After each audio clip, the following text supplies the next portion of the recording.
E a gente começa agora mais um programa Encontrando o Conto. Hoje a gente vai falar sobre o conto A Mancha, de Luiz Fernando Veríssimo. Eu sou Evandro Duarte, sou jornalista e editor do site Centopeia, e estou aqui também com a presença do Ângelo Bilesmo, historiador, também editor do Centopeia. A gente vai falar, então, como eu disse, do conto A Mancha, né? Ele está presente nesse livro aqui, Os Últimos Quartetos de Beethoven e Outros Contos, e é interessante porque esse livro é o primeiro livro de contos mesmo do Veríssimo, né? Está inclusive aqui na introdução, porque o Veríssimo ele é um cara muito conhecido pelas suas crônicas, né? Publicadas em jornais, e mesmo as suas crônicas que parecem muito contos, né? Que são totalmente fictícias, com personagens fictícios, ela tem esse ar de crônica justamente pelo fato de ser feita para jornal, né? Seja para a internet ou para o jornal impresso propriamente dito, ele tem esse ar mesmo de lidar com coisas mais do cotidiano, assim, né? E o Luiz Fernando Veríssimo, ele também é filho do escritor Érico Veríssimo, né? Pegou aí esse talento do pai, mas é interessante que ele teve assim, uma certa convicção e uma certa, vamos colocar assim, uma certa precaução até de lidar com esse nome Veríssimo, né? Que o Érico Veríssimo é, sabidamente, um dos grandes autores da literatura nacional, e ele não tentou imitar o pai, né? Inclusive, ele escolheu um gênero, mesmo que seja um gênero da literatura, como o pai fazia, mas um gênero totalmente diferente do pai, né? O pai foi famoso por romances e tal, romances longos, né?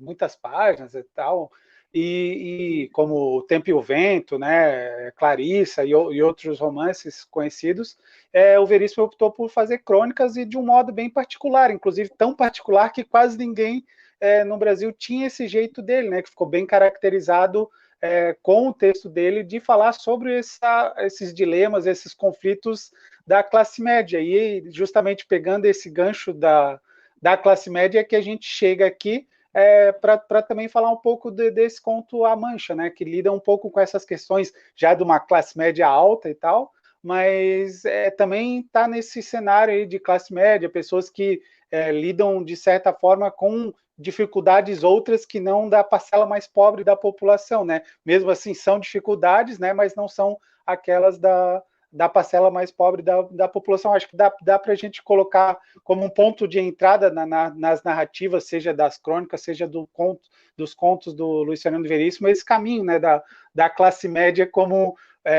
uma classe média que enxerga a si mesmo, né, que ele também faz parte dessa classe média. Eu acho que a primeira coisa a se apontar nesse sentido é que ele não só escolheu um caminho diferente do pai, mas ele escolheu o caminho mais oposto possível dentro da literatura do pai, né? Porque se tu pegar O Tempo e o Vento, por exemplo, e comparar com uma crônica rápida, ligeira, não só de tamanho, mas de consumo também, né? Assim, que é feita para te ler no dia e publicada em jornal e tal. Então é o mais longe desse romance épico, dessa coisa de grandes sagas que é O Tempo e o Vento, por exemplo, né? E isso não é, com certeza não é por acaso, né? O próprio Veríssimo, ele tem muito presente a figura do Freud nos contos, vários contos dele, né? E lembrando aqui o Analista de Bagé, por exemplo. Então ele é muito consciente dessas questões dele, né? E quanto a essa relação da classe média, né, que seria, talvez até a gente pode pensar mais numa burguesia, no sentido mais clássico da palavra, e que nesse conto é também, né, eu acho, me parece que ele não sai dessa seara dele, porque no próprio conto ele brinca com isso, né, ele fala disso, mas que são pessoas que ganharam dinheiro por acaso, mas que são ainda essa classe média que vem daí, né. Então eu acho que ele não sai da sua seara. É interessante ver que ele saiu um pouco aí, falando mais da forma, né? Saiu um pouco dessa coisa da crônica, mas o próprio Veríssimo tem um texto clássico dele que fala do ovo e da galinha lá, que ele diz que a forma do que sai importa pouco para ele, né? Importa mais dele passar a mensagem, dele falar das coisas que ele quer falar, e não da forma, do jeito, se é crônica ou se não é o que ele faz, né? E ainda nessa seara aí dessa classe média que lida com outras questões, é até engraçado que a primeira palavra do conto seja enriquecer, né? Engraçado que ela é uma palavra, inclusive, isolada, ela não faz parte de uma frase, a palavra é enriquecer, ponto. Rogério achava engraçada aquela palavra, assim que começa o conto, né? Então, e justamente o Rogério, que é o personagem que guia essa história aqui, ele é uma pessoa que tem um passado problemático, né? E ele, para desviar as atenções sobre como ele ficou rico, ele diz enriquecer, né? Ele até brinca que ficar rico, tu teria que dar muitas explicações. Quando tu diz enriqueci, a pessoa que está te ouvindo, ela aceita mais facilmente, né? Não tenta entrar muito no assunto, até porque ele, me parece, assim, ao longo de toda a história, ele é um cara que enriqueceu e que ele não é muito satisfeito com isso propriamente, assim, né? Assim, claro que ele é satisfeito pelas conquistas financeiras relativas ao fato de enriquecer, mas ele não é satisfeito em pertencer a uma elite, né? Inclusive a própria mãe dele que aparece no conto, ela enxerga ele não como uma pessoa rica, é até engraçado, né? Ela vê os outros, ela olha para os outros, as outras pessoas, as outras famílias como famílias ricas, e o próprio Rogério diz para ela: mãe, mas eu sou mais rico que eles, que essa família que você está achando que é rico. Daí ela diz: mesmo assim, tipo, não interessa, assim, né? Aos meus olhos, eu não me sinto como membro da elite, né? Dessa elite rica, essa elite muito que muito pouca gente faz parte, né? E daí, justamente nesse trabalho dele, né, do trabalho do Rogério, como uma pessoa que enriqueceu, na verdade, o que ele faz, a partir de uma herança que ele ganhou do pai dele, né, quando o pai dele morreu, ele compra e vende imóveis, e assim ele ficou rico, né, fazendo isso. E justamente numa dessas andanças dele, que ele sempre para a todo momento quando ele enxerga um imóvel mal acabado, mal enjambrado, assim, ele acaba encontrando um imóvel onde, naquele imóvel, por causa de uma mancha, né, não é à toa, é o título do conto, né, a mancha, por causa de uma mancha na parede, ele começa essa mancha faz ele lembrar da sala onde ele foi torturado. Ele tem plena certeza de que a sala onde ele foi torturado na época da ditadura, né, justamente por ele estar envolvido com questões políticas, ainda que não se deixa muito claro exatamente o que ele fazia, né? Nunca é evidenciado esses pontos de que forma que ele atuava, se ele era realmente um desses revolucionários ou terroristas, né? Como o governo enxergava essas pessoas, mas ele tinha ligações com a política e ele acabou sendo torturado nessa sala e essa mancha desperta todo esse passado nele, né? Desperta de uma forma assim mais visceral, porque na verdade ele é uma pessoa que vive tendo sonhos, né? Volta e meia ele tem sonhos com isso, e pelo que dá para entender a história, pelo menos pelas sugestões da narrativa, e tanto a esposa dele faz questão de que ele deixe esse assunto para lá, né? Não lembre isso, mas ele tenta a todo momento voltar a esse passado para meio que fazer um acerto de contas com esse passado. E aí ele encontra um nome de um amigo dele que ele foi torturado junto no mesmo local, né? Um contato telefônico que ele tinha guardado uma agenda esquecida lá num canto, e daí, fazendo contato com esse amigo, eles vão lá verificar justamente se essa sala era a sala das torturas, e esse amigo fica meio em dúvida, e daí é que entra realmente o confronto do conto, né? Desse acerto de contas, enquanto esse amigo do passado dele, ou na verdade não era um amigo, na verdade era simplesmente uma mesma pessoa que foi torturada junto com ele nessa sala, fica tentando tentar esquecer o máximo possível esse passado, e ele não, ele quer de alguma forma relembrar o máximo possível para fazer aquilo ter valido a pena de alguma forma, né? E isso é interessante, eu acho que daí já passando a bola para ti, que é um acerto de conta, ou um fazer as pazes que parece que parece não, está mais do que claro que não foi feito até hoje no Brasil, né? A gente tem ainda essa ferida aberta até hoje, justamente pelo modo tão particular que a ditadura, que o regime militar teve aqui no Brasil, né? Com com essas inter-relações aí entre as pessoas, e principalmente após a anistia, que deixou todo mundo igualado, né? Deixou prós e contra regime no mesmo patamar, e meio que nunca foi feito esse acerto de contas, né? Eu acho que é mais ou menos por aí que esse conto do Veríssimo tenta abordar, esse acerto de conta e esse fazer as pazes nunca efetivado realmente na história brasileira. O Brasil é pródigo, né, em não acertar as contas, porque a gente não resolveu nossa questão com a escravidão, a gente não resolveu nossa questão com o nosso tempo de colônia com Portugal, a gente não resolveu nossa questão com a ditadura Vargas, e a gente não resolveu nossa questão com a ditadura, com a última, né, com a última até agora. Então o Brasil ele é muito, muito pródigo, né, em não resolver as suas questões. E e esse personagem do Rogério que o Veríssimo cria mostra muito bem essa relação não só com o passado em si, mas com o patrimônio, né, com as materializações desse passado. Né? Porque se ele passar tempo, quem sabe se ele passasse tempo suficiente e ele já fosse descobrir isso num outro momento da vida, quando ele já estava, sei lá, mais velho, com um neto e estabelecido, não tivesse essas tensões ainda com a família da mulher, essas questões todas, a relação com aquele prédio ia ser outra, né? Assim como é outra a relação com o prédio desse amigo dele, né? Que inclusive disse que não era o prédio, né? Ele fala que pelo que ele viu, não era realmente o prédio que eles tinham sido torturados. Então, e até fala também, né, que o Rogério vê isso, reconhece que aquele é o prédio porque ele quer que aquele seja o prédio. Enquanto no caso desse amigo dele é o contrário, né? Ele não reconhece aquele como prédio porque ele não quer que ele seja o prédio, porque ele quer esquecer essa parte do passado dele. Né? E eu acho que a nossa relação com o patrimônio, ela passa muito por isso. Assim, já falaram, gente mais esperta que eu já disse que não há monumento de cultura que não seja monumento de barbárie, né? Mas o que eles têm, o que a gente tem com o patrimônio, por exemplo, se a gente pensar no nosso patrimônio mais antigo, colonial, são sempre fortalezas, são sempre lugares que remetem à escravidão, por exemplo, né? A gente não tem como tu pensar grandes monumentos no Brasil que não passem por isso, né, de alguma forma.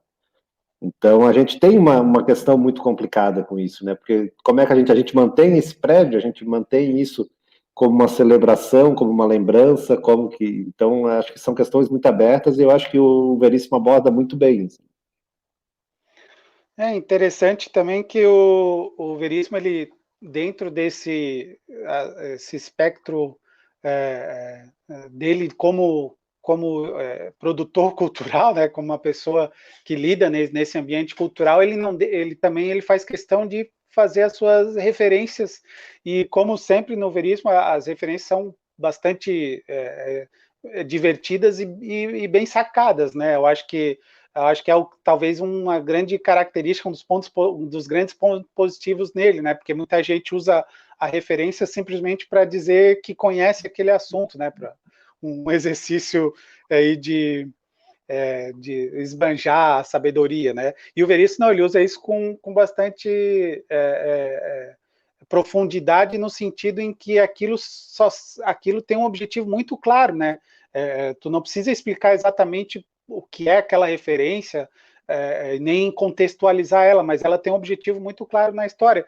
E dentro aqui desse quarto onde esse personagem do Rogério era torturado, ele faz duas referências bastante interessantes, que uma é a poça de sangue no carpete, né?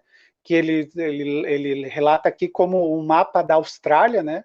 E a mancha na parede, que é justamente essa mancha que faz ele despertar aí para a sala onde ele poderia ter sido torturado, né? Quando ele adquire esse prédio abandonado para revender e tal, e a mancha parece um perfil do Dom Quixote, né?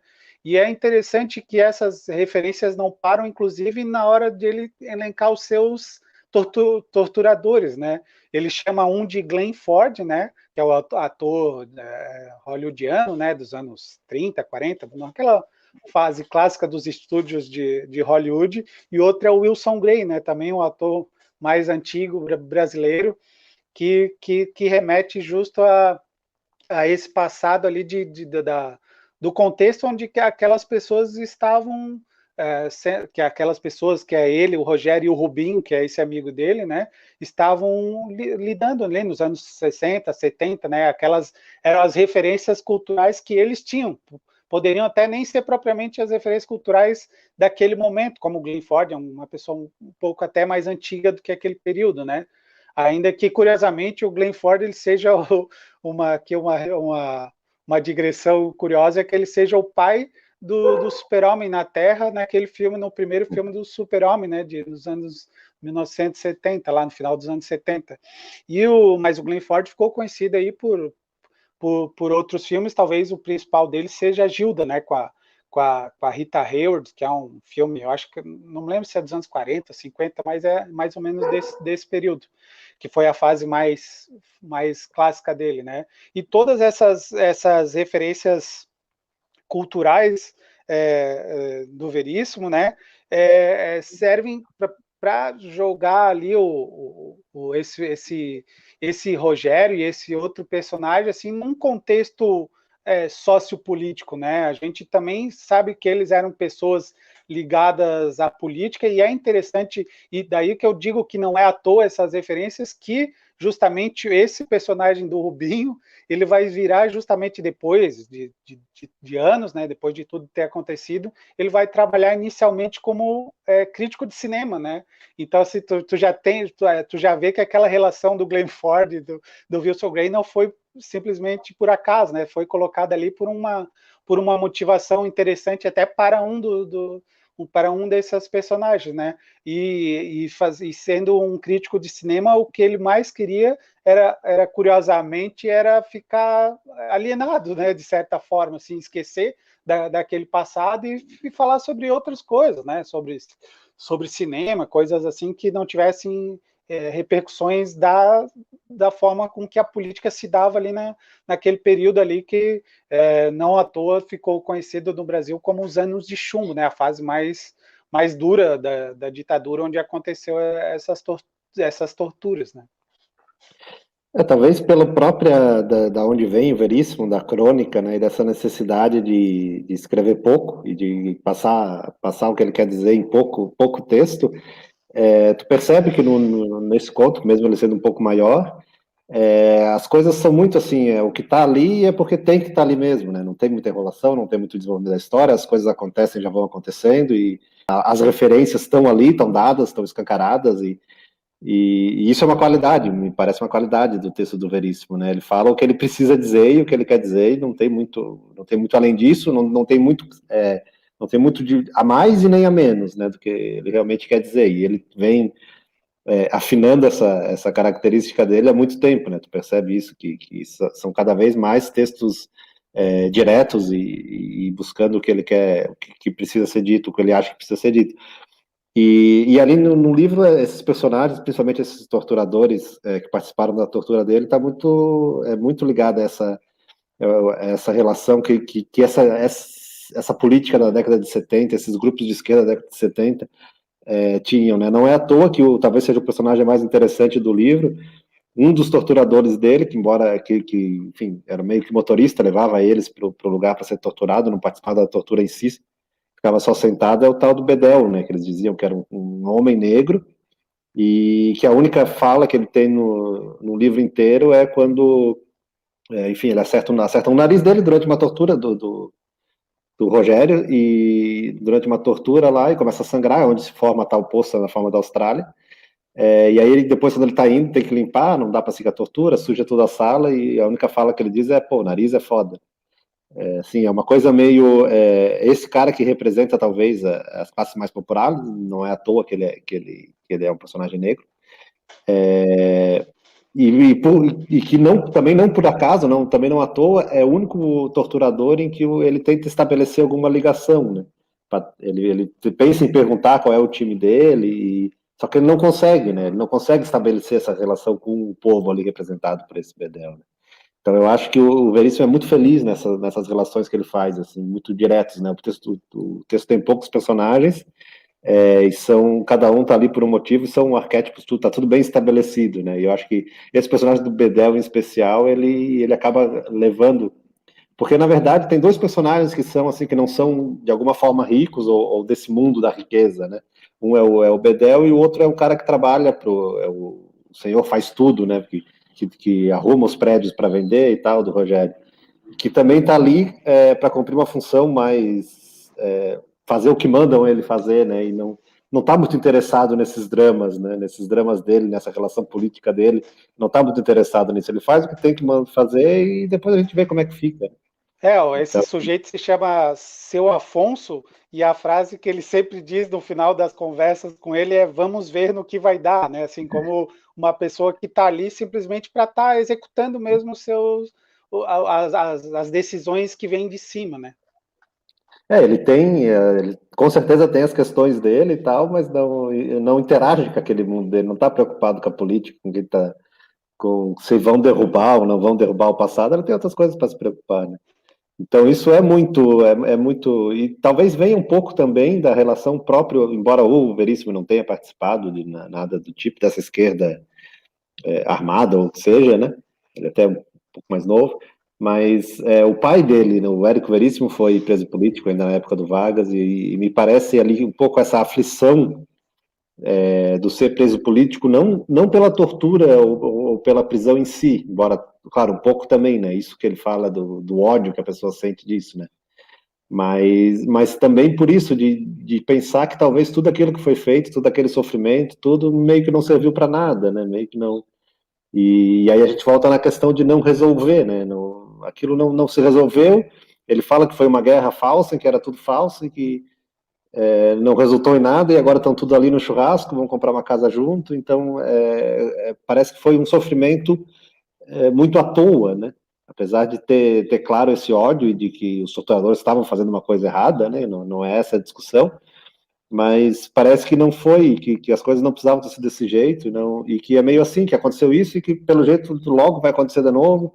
Então talvez seja mais atual esse texto do Veríssimo hoje até do que quando ele foi escrito, né? Porque muito do que ele coloca ali, esse texto já tem uma certa idade, né? Muito do que ele coloca ali a gente vê hoje, né? Essa coisa de pessoas do círculo ali que não tem, que aceitam, que participam até com certa empolgação dessa repressão e tudo coisas que a gente está vendo de alguma forma se repetir, embora ainda não na mesma escala, né? Pelo menos, não sei se ainda, tomara que não, mas não na mesma escala. Mas são coisas que marcam muito a sociedade brasileira, né? Não sei se outros lugares talvez também tenham essa mesma perspectiva, mas que para mim, pensando no Brasil, fica muito claro. Esse livro é de 2013, né? Ele foi escrito ali, então, aí, nesse período aí desses governos de centro-esquerda, né? Dos governos do PT e tal. Então, ele, inclusive, ele deixa isso bem claro no texto, assim, né? Não, ele até tem um momento que eles estão conversando com um empresário, que eu já vou comentar na sequência, e ele fala assim, não, mas agora a esquerda está no poder, né? Algo mais ou menos nesse sentido, assim. Aí esse outro empresário que está nessa conversa diz assim, não, isso é o que vocês pensam, né? Quer dizer assim, há sempre uma força maior por trás de tudo, né?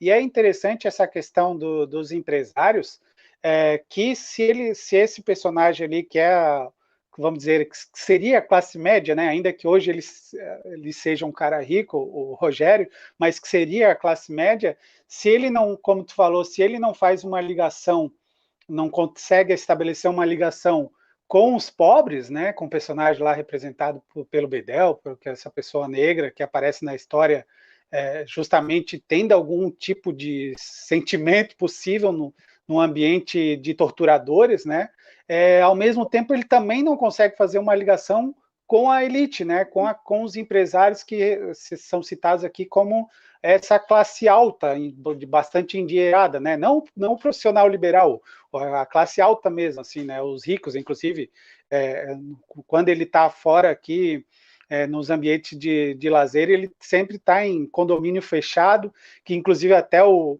cunhado dele diz que é uma forma de comunismo, só para irritar ele, né, assim, provocar ele, porque ele sabe que ele tinha ligações políticas mais à esquerda, e esse cunhado dele não tem, e esse cunhado dele, ele recebe amigos, inclusive um desses amigos aqui é o Cerqueira, né, que é um grande empresário ali que aparece na história, e ele cita o Cerqueira, ele diz o seguinte, que o Cerqueira era de direita e se orgulhava disso.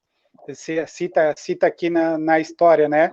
E daí ele pergunta para o Rogério o que ele acha ali de toda aquela conversa, né? Daí o Rogério, para não dar muita trela, ele diz, não, concorda aí com o que vocês estão falando aí. E daí esse cunhado dele diz o seguinte, viu só, Cerqueira, o que faz o dinheiro, nada mais de direita que um esquerdista que enriqueceu. E isso é muito divertido, né? Muito na cara, assim, que também mostra um pouco até da própria relação de poder que se tinha, né? A gente tinha isso com figuras no próprio governo daquele período, né? De pessoas que eram claramente de direita e que estavam intrinsecamente ligadas ao baronato, aos grandes empresários daquele período, né? Que o Brasil teve, e não é à toa esses escândalos todos de corrupção que ocorreram nesse período, né? Já vinham de antes, mas chamaram a atenção nesse período, tem a ver com os grandes empresários, né? A Odebrecht, como essa grande empresa dos grandes empresários que mandam no país há décadas e décadas, e o Rogério ele acaba não fazendo parte dessa estrutura, mas ele tolera, né? Como é basicamente o que a população faz nessas circunstâncias. Ela acaba não tendo como agir, talvez até fazendo aqui uma análise mais sociológica, pelo fato da democracia representativa deixar ela meio de mãos atadas, né? Não ser uma democracia participativa de fato, né? E essa população tolera essas ações desses grandes empresários. E é interessante daí, aqui fazer o fechamento desse assunto empresários, é que o Rubim, que é essa pessoa que foi torturada junto com o Rogério, ele diz que os empresários financiavam aquilo. E daí, com base nessa informação, o próprio Rogério questiona esse Cerqueira, o Cerqueira diz que realmente os empresários financiavam e tal, faziam isso não por ideologia, mas porque pensavam no bem do país, né?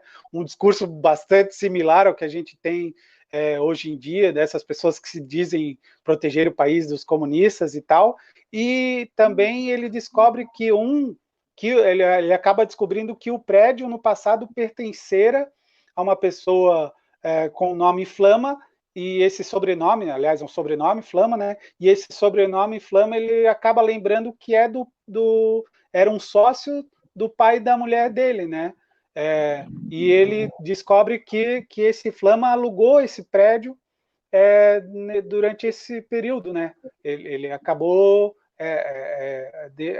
vamos dizer assim, meio que fazendo parte dessa história. E todos esses fatos fazem esse personagem se questionar, né, de certa forma ali. Isso, ele não diz isso, mas é até interessante, assim, que ele, de certa forma, ele está dormindo com a filha do inimigo, assim, né? Porque eram as próprias pessoas do ambiente do pai dela que foram as pessoas que financiaram as torturas e tal, né? Eu acho que isso que é interessante, né? Essa não ligação dele nem com a elite, nem com os pobres, e os empresários serem tipificados aqui, né, nessa história como uma coisa que tu mesmo cita, ainda que tu não goste da expressão, que é o tal do 1%, né? Como esse 1% não se relaciona com ninguém, e é o 1% que realmente determina como o país tem que se desenvolver, como o país tem que se apresentar de forma que toda a sociedade siga atrás desse 1%, né? Acho que essas críticas do Veríssimo, como um integrante da classe média, são bastante oportunas nesse sentido. Eu acho que essa questão do dinheiro ali é interessante por isso, né? Porque, e talvez aí remeta a alguma ideia como consciência de classe, a gente arriscar voltar nesses termos, mas o dinheiro não, é claro que tu precisa ter dinheiro, né, para participar daquele mundo ali, mas que o dinheiro não define, né, tanto que ele diz que eu tenho mais dinheiro que ele, né, mas ainda assim não é rico, né, pelo menos não se percebe como parte daquilo ali. E no final ele acaba decidindo, tem lá, ele vai morar lá no condomínio, tem as quadras de tênis, e esse tal Cerqueira joga tênis, então uma das decisões dele é treinar, ficar bom no tênis para derrotar o Cerqueira para ser melhor em ser rico do que o Cerqueira, né? Então Eu ele fazer. vou até ler esse trechinho que ele diz assim: eu vou te pegar, pensou Rogério, vou te pegar em relação ao Cerqueira. Ele diz assim: vou aprender tênis, vou treinar com sofreguidão e vou te arrasar, FDP. Vocês não podem ser invencíveis em tudo. Esse é o trecho que ele se refere. Que é o ressentimento dele, embora ele entenda essa guerra, essa disputa, como assim, como não levou a nada, ou não precisava ter sido assim, mas o ressentimento maior dele é isso, é que as pessoas que fizeram, e talvez seja uma das questões do Brasil, mas as pessoas que cometeram esses crimes estão aí, né, não foram punidas e tal. E a gente não pode também, quando fala nessas disputas e tal, tem que tomar o cuidado para não igualar, não é uma disputa entre similares, né? Esse Estado que torturou, que matou, esse para-Estado, né, essas pessoas que, no caso ali, nem era a polícia em si, era um grupo meio, que a gente chamaria paramilitar, sei lá, um grupo meio clandestino e tal, mas essas pessoas, elas não estavam no mesmo nível do que o outro lado, né? Não foi uma guerra entre iguais, isso é importante lembrar sempre, né?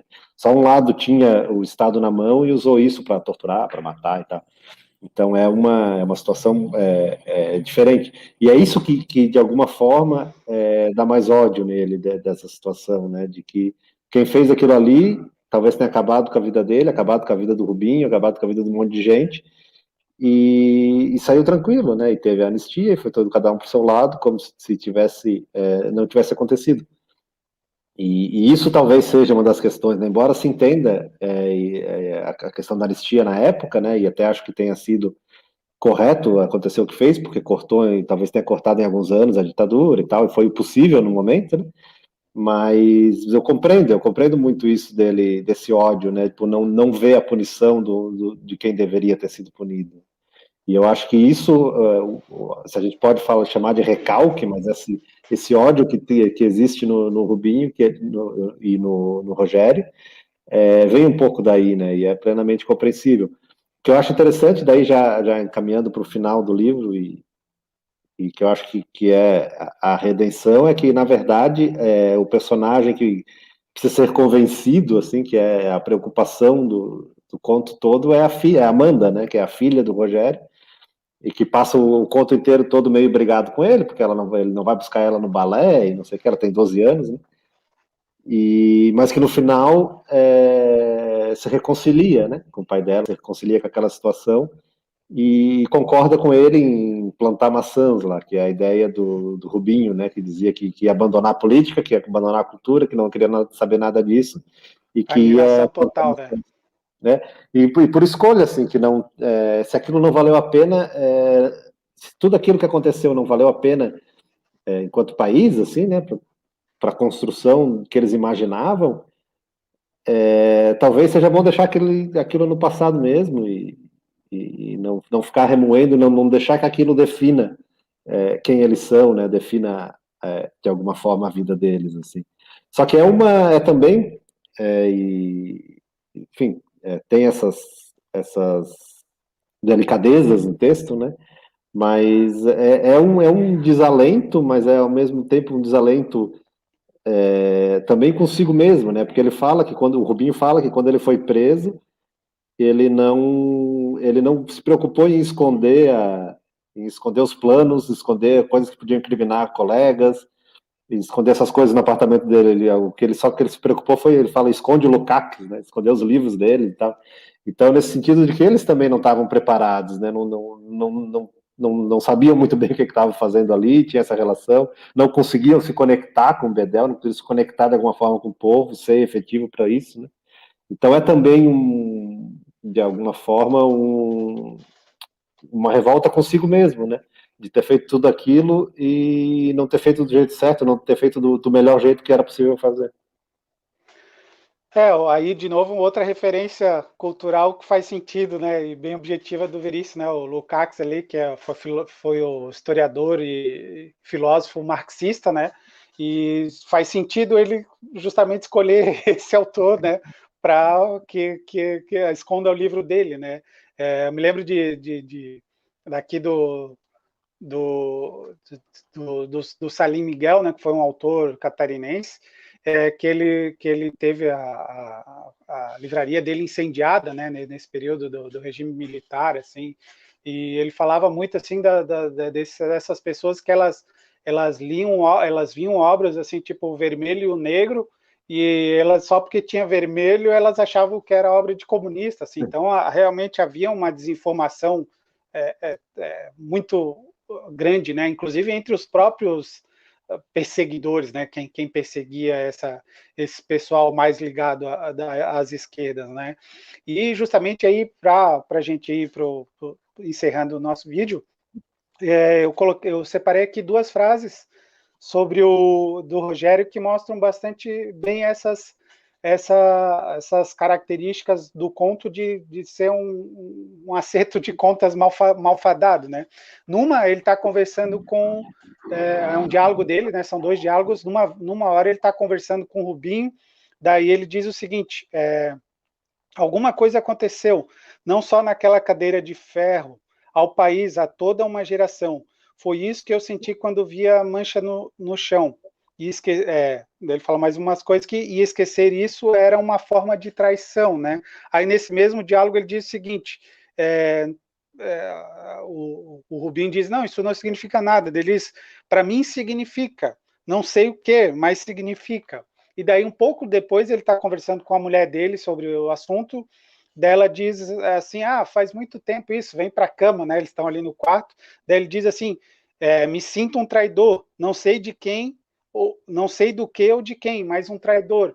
E é interessante que ele fala aqui, num certo momento, acho que é o Rubinho que fala, que depois ali com a anistia, vencidos e vencedores ficaram juntos sem muito bem ninguém saber quem era o quê, né?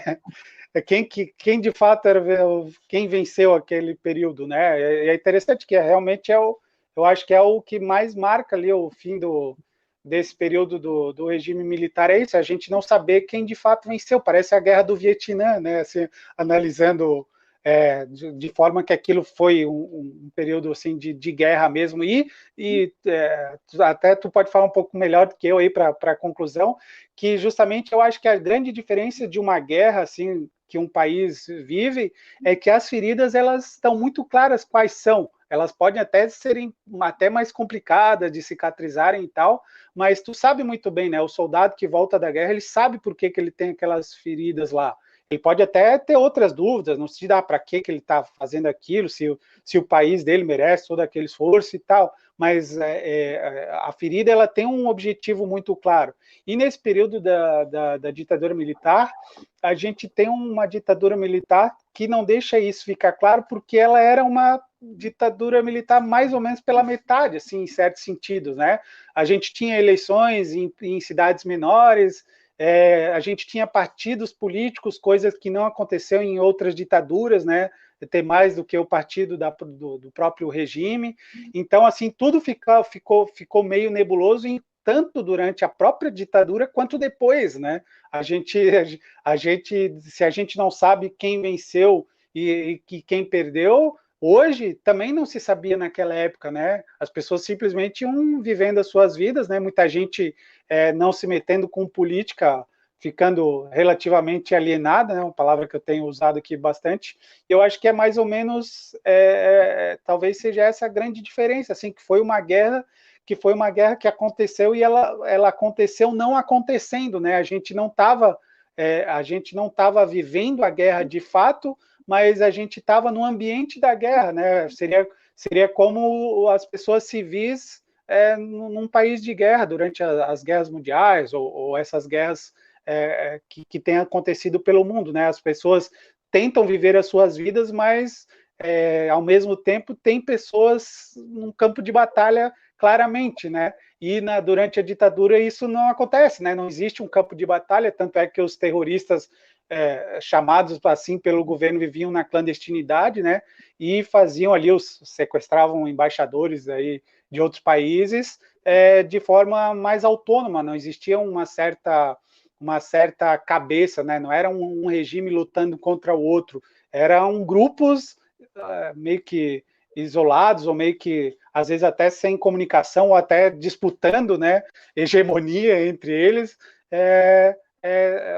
contra um regime totalitário, né, que era o que acontecia nesse período do Brasil. Acho que esse desfecho que o Veríssimo dá em relação à filha dele, né, de ela concordar com isso e eles estarem ali num gramado artificial, né, como o próprio Veríssimo narra ali pelo o Rogério falando, bem o que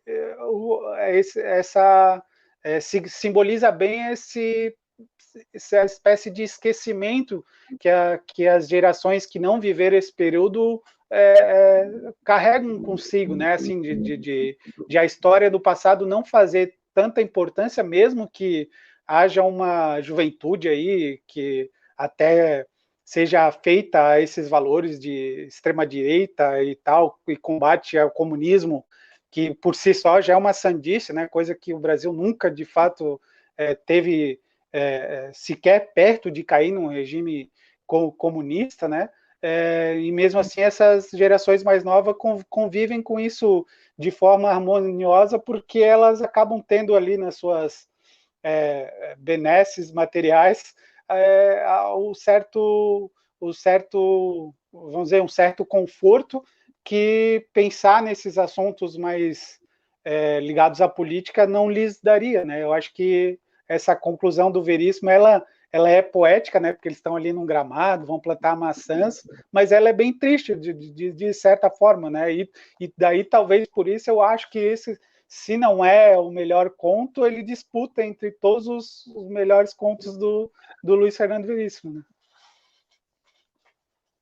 Não sei, eu acho que eu ainda gosto, meu preferido ainda é o dos holandeses, a crônica dos holandeses, quando o Brasil perdeu para a Holanda na Copa, do Não, daí é Veríssimo, de né? crônica é outra história. Mas, não, mas acho que a questão é muito isso, assim, essa coisa da ignorância, no sentido de não saber, assim, né, e de como, o que, claro, precisa sempre tomar cuidado quando se fala nisso, de que, tudo bem, a ditadura não... Primeiro, ela tem uma característica diferente da maioria das ditaduras, que ela não tem um ditador, né, ela tem um regime, enfim, troca o responsável e tal, e ela também não foi ainda mais violenta, né, porque morreu muita gente, e está morrendo muita gente, se tu pensar, por exemplo, na influência que ela teve na construção das nossas polícias militares, está morrendo muita gente por causa da ditadura até hoje, né? Mas tem muito isso, né? A esquerda que tentou enfrentar essa ditadura, ela nunca conseguiu se consolidar, nunca, justamente por isso, né? Porque ela nunca existiu enquanto alternativa de poder, né? E isso só mostra o quanto o golpe de 64 é mentiroso, né? Qualquer pessoa que aponte que é uma resposta a uma tentativa de comunização, de socialismo, de seja o que for no Brasil, é uma mentira, né? Ali, o que acontece como acontece ao longo da história do Brasil desde sempre, alguém tomando o poder porque, enfim, precisa garantir que o poder continue com eles, né? E isso acontece várias vezes no Brasil.